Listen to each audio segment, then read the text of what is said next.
Undersecretary at Chief of Staff ng DepEd, Secretary si Yusek Nolasco Mempin, Undersecretary for Administration, ASEC Sunshine Fajarda, Assistant Secretary, Office of the Secretary, at ASEC Reynold Munsayak, Assistant Secretary for Procurement, at ASEC Noel Baluyan, Assistant Secretary for Administration.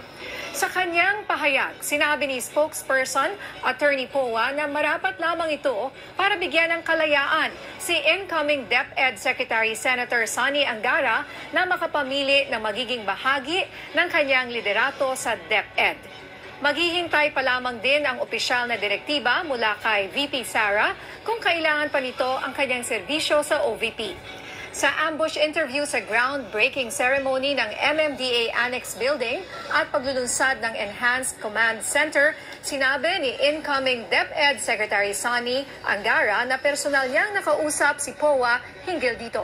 Kaugnay nito, handa na umano siyang turnover na gagawin sa Huwebes kung saan inaasahan din na magkakapulong sila ni Vice President Sara Duterte. Samantala, sinabi ni Angara na kabilang sa kanyang tututukan ay ang K-12 program. Poor implementation ng K-12 so far. So one of our marching orders from the President is improve the implementation. Maganda ang konsepto ng K-12. Nabigyan ng trabaho ang graduates, prepare for jobs here and abroad. Okay. Anyway, yan lang. Nanggigigil ako. Mabuti yan. Nag-resign, nagbibitew na ang 5 official ng DepEd. Meaning to say, nagpapakita lang yan na loyal sila kay Vice President Sara Duterte. Yan. Kasi si Sara Duterte nagbibitew din sila. Ayan. Ano ba ang ano nitong si Angara? Ano ba ang natapos nito? DepEd education, ano ba ito? Education ba ito? Bakit siya ang nilagay ni Bangag ngayon dyan? Nakapalit? Sana maghahanap ng totoo talagang yung education talaga na tao ang dapat ilagay sa DepEd. Pero siya, ewan ko ano itong si Angara, hindi ko naman nabasa to. Pero ang komento ko lang dito sa DepEd, sana tanggalin nyo na yung K-12.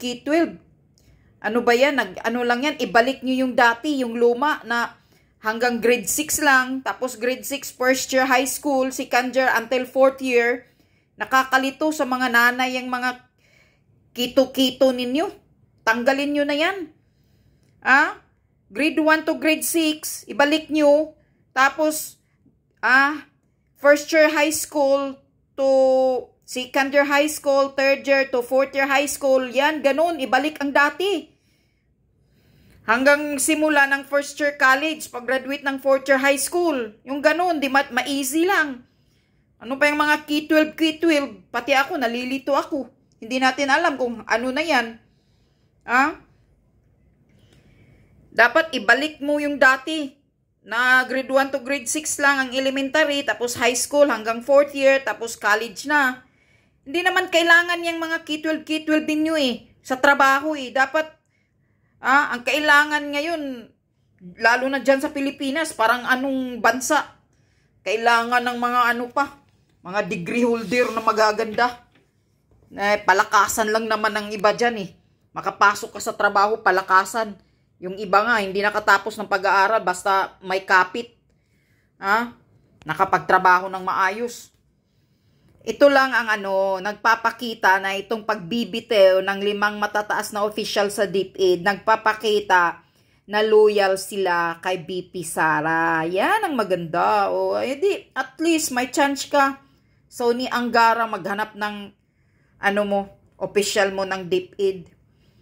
Nakakasuka na kasi itong gobyernong ito, talagang nakapanggigil, walang kwintang gobyerno.